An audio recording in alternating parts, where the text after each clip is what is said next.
2008 সালের এপ্রিল পাকিস্তানের মুলতানে তরুণ এক বাংলাদেশি ক্রিকেটার ব্যাট হাতে গড়েছিলেন গল্প। 17 রানের এক অনবদ্য ইনিংস পাকিস্তানের বিপক্ষে তাদেরই মাটিতে। সেই দিনটিতে অনেকেই বুঝে ফেলেছিলেন ছেলেটি অন্যদের মতো নয়। তারপর কেটে গেছে প্রায় 1.5 দশক। সাকিব আল হাসান নামটি এখন শুধু আর একজন খেলোয়াড়ের পরিচয় নয়, এটি বাংলাদেশ ক্রিকেট ইতিহাসের সবচেয়ে চলন্ত অধ্যায়।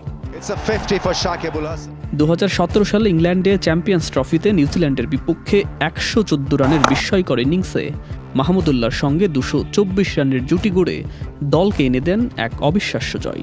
সেই ম্যাচে বাংলাদেশের ফেরা ছিল এক রূপকথা। আর 2019 বিশ্বকাপ, সেটি যেন পুরোপুরি সাকিব আল হাসানের একক নাটক। 7 ম্যাচে 606 রান আর 11 উইকেট। ওয়েস্ট ইন্ডিজের বিপক্ষে মাত্র 99 বলে 124 রানের ইনিংস, যার পর ব্যাট গুটিয়ে মাঠ ছাড়েন জয়ের হাসি দিয়ে। আজও বিশ্বকাপের ইতিহাসে এমন অলরাউন্ড পারফরমেন্স নেই আর কারো। 2023 সালে যখন বিশ্বকাপের মঞ্চে বাংলাদেশ হোঁচট খাচ্ছিল, তখনও ইংল্যান্ডের বিপক্ষে 80 রানের সাহসী ইনিংসে একা দাঁড়িয়েছিলেন সাকিব। যেন বলছিলেন, আমি এখনো আছি, লড়াই করছি। ইস্পাহানি বেকারি ফ্রেশ, স্বাদের আবেশে একটু আয়েশ। কিন্তু সময় এখন ভিন্ন। বাংলাদেশ জাতীয় দলে নেই সাকিব। কেউ বলছে বয়স, কেউ বলছে ফর্ম, তবে ইতিহাস বলে সাকিব কখনোই কেবল বয়স বা ফর্ম দিয়ে বিচারযোগ্য ছিলেন না। তিনি ছিলেন মাঠের সে নীরব যোদ্ধা, যিনি প্রতিবার ফিনিক্সের মতো জেগে ওঠেন। আর এবারও তার ব্যতিক্রম হচ্ছে না।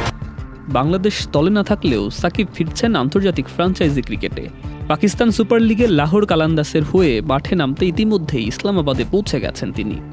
নিউজিল্যান্ডের ড্যারিল মিচেল দেশে ফিরে যাওয়ায় তার জায়গায় নেওয়া হয়েছে সাকিবকে। বিসিবির কাছ থেকে নিয়েছেন এনওসি।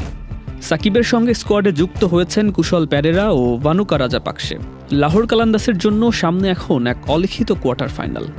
পেশোয়ার জালমির বিপক্ষে সোমবার রাতে বাংলাদেশ সময় ঠিক 9টায়। জয় মানেই প্লে অফে টিকে থাকা, আর হার মানেই বিদায়। এই টুর্নামেন্ট দিয়ে আবারও প্রতিযোগিতামূলক ক্রিকেটে নামছেন সাকিব। শেষবার মাঠে নেমেছিলেন 2023 সালের নভেম্বরে। টি10 লিগে বাংলা টাইগার্সের হয়ে মাঝখানে বিরতি ছিল, তবে হারিয়ে যাননি।